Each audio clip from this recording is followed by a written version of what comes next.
So, sisters and brothers, welcome back to my channel. And if you're new in this space, or if you're new on this space, I would like you to click the subscribe button and of course like, comment and share.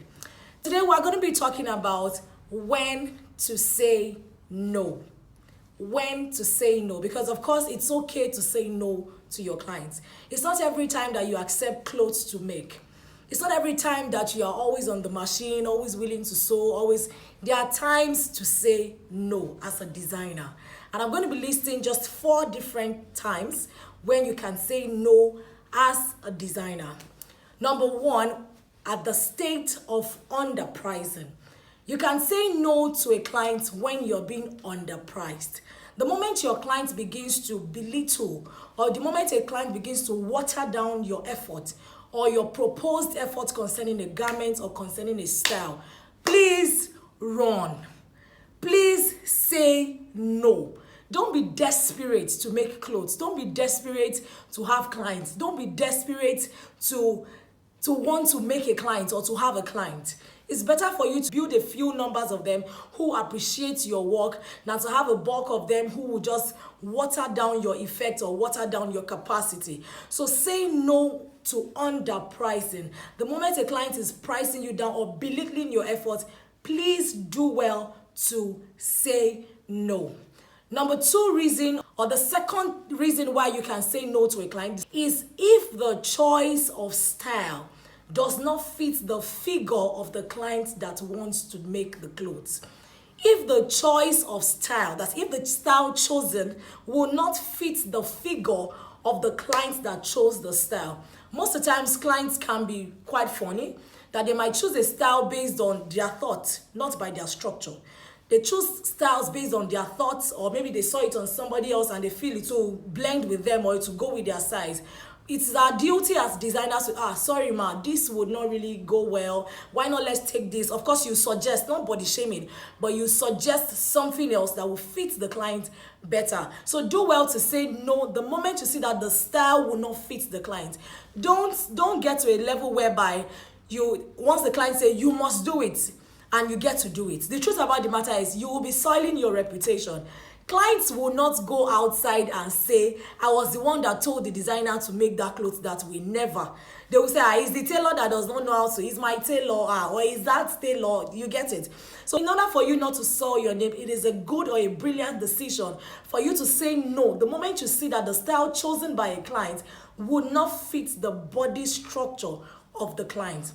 The third reason, or the third instance where you can say no to a client, is if the fabric that is being supplied by the client does not match the style that the client chooses. If a client picks a style that will warrant bidding and all that for the style to come out great, but the client is giving you a fabric that is archaic or that is old, that would not give you the same result as the style that the client chose, it is better for you to just avoid such a job.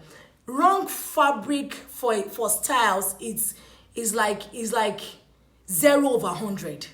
No matter how good your intentions are, or no matter how creative, it can be very, very frustrating. Instead of you having a session whereby you make a clothes and they begin to say what I ordered versus what I got, if you see that the fabric will not give you the results, don't even dare, because your reputation will be on the line. All your skill will go down the drain. Don't even dare. Don't even bother. Then the 4th instance, or the 4th example, where you can choose to say no to a client. You must not have to make the dresses if you do not understand the illustration of the style.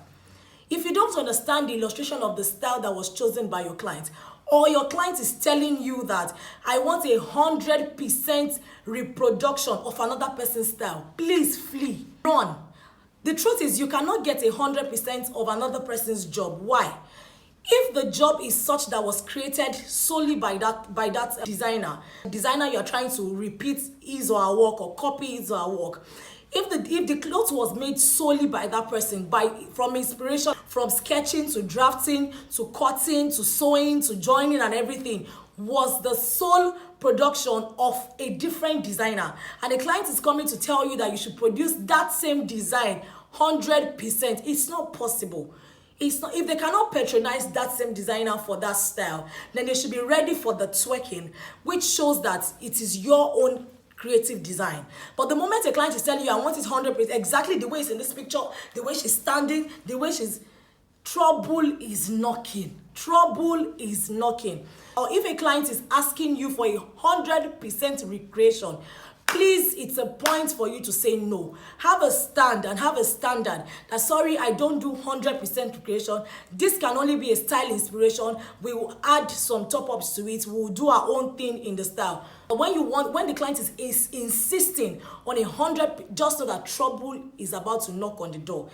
You are about to go viral for what I order versus what I got. Be intentional about these 4 things that I just stated. Of course, you could have your own experiences or your own points as well. Do well to drop that in the comment section. Let's talk about it. The times that you feel should be right to say no to a client, because not all clothes or not all customers or not all jobs are actually yours. Not all jobs are to be taken. Some come as traps, some come to test your faith, some come to test your tenacity, some come to test your skill and talent, some come to test your anger, some come to test your patience. So do well to recognize when to say no to a client. Know when to say no to a client. Not all job is yours. Please feel free to share your experiences, a situation maybe probably you've said no to a client, the reason why, or why you also think no should be said. I'll put it in the comment section where we can talk better and gist better. And once again, I would just like you to do something for me. Do well to subscribe. Click the subscribe button right there. See you in the next video.